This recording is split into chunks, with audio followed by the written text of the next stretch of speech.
Vous savez, les amis, la Bible nous dit que la mort est venue par un homme. Et la vie aussi est certainement venue par un homme. Nous tous, nous savons par qui la mort est venue. Par Adam. Adam, la mort est venue. Par le Christ, la vie est ressuscitée. Et aujourd'hui, nous arrivons déjà à mieux comprendre et créer la différence pour ceux qui ne comprennent pas, qui cherchent le chemin, la vérité, la vie. Nous devons déjà mieux comprendre qu'est-ce que c'est la mort et la vie. C'est pas difficile. Il faut très seulement que nous puissions regarder notre état psychologique et notre état de cœur.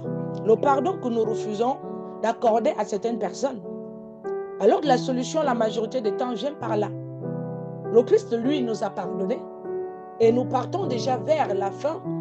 Bon, je peux dire que le carême, il est fini, mais là, c'est la semaine sainte. C'est la dernière semaine où nous devons beaucoup nous poser des questions.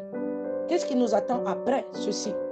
Oui, aujourd'hui, c'est jeudi saint, après vendredi saint. Et après, nous allons fêter la résurrection du Christ.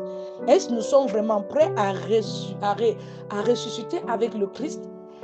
Pas seulement de ressusciter. Est-ce que notre intérieur nous appelle à être ressuscité auprès du Christ et accompagné de ses disciples et de la très sainte Vierge Marie?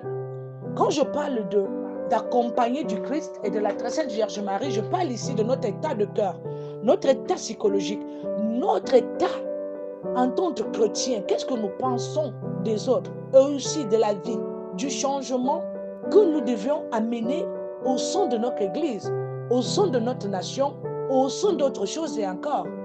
Est-ce que nous faisons seulement ces choses juste pour nous faire voir que j'étais à l'église chaque jour? Ou bien j'étais à l'église juste pour servir et non pas pour changer mon intérieur? C'est la semaine que nous devons nous poser toutes ces questions. Est-ce vraiment je veux me ressusciter avec le Christ? Et le Christ ressuscité seul, sans moi. Alors qu'il m'a appelé à la conversion. Jean-Baptiste a crié à la conversion. Et le Christ aussi a crié à la conversion. Et ces 40 jours au désert m'ont amené à comprendre des choses que je devais mieux comprendre pour moi et pour ma famille, pour moi et pour mon éducation chrétienne.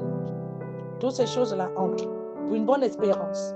L'espérance est très bonne, mais comprendre pourquoi nous lançons les yeux et notre cri vers le Seigneur aussi, c'est une autre chose, un autre niveau d'étude, de changement de cœur.